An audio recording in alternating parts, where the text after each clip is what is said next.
नमस्कार दोस्तों, मेरे चैनल डेल्टा बुक में आपका स्वागत है।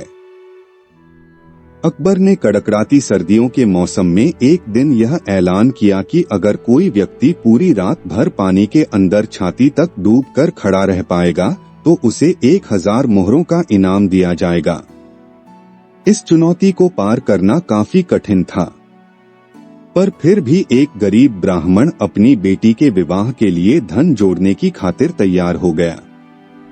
जैसे तैसे करके उसने कांपते ठिठुरते रात निकाल ली और सुबह बादशाह अकबर से अपना अर्जित इनाम मांगा।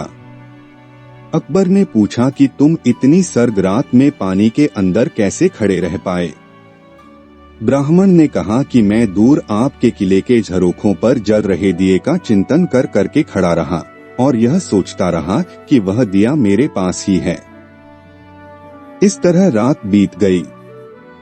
अकबर ने यह सुनकर तुरंत इनाम देने से माना कर दिया और यह तर्क दिया कि उसी दिए की गर्मी से तुम पानी में रात भर खड़े रह सके, इसलिए तुम इनाम के हकदार नहीं।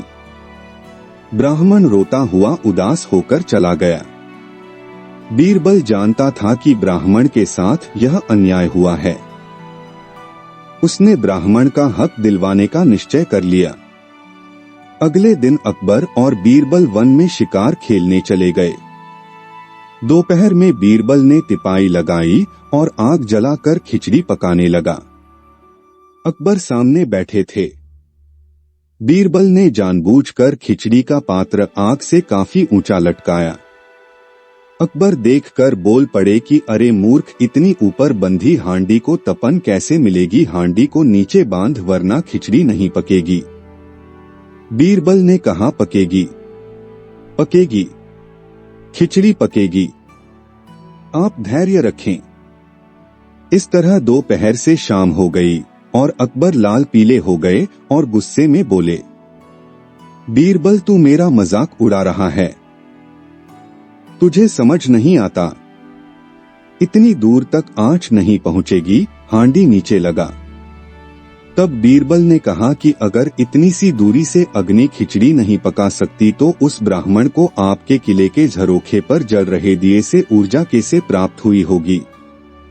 यह सुनकर अकबर फौरन अपनी गलती समझ जाते हैं और अगले दिन ही गरीब ब्राह्मण को बुलाकर उसे 1000 मोहरे दे देते हैं और भरे दरबार में गलती बताने के बीरबल के इस तरीके की प्रशंसा करते हैं। हम इस कहानी से सीखते हैं, कभी किसी के साथ अन्याय नहीं करना चाहिए।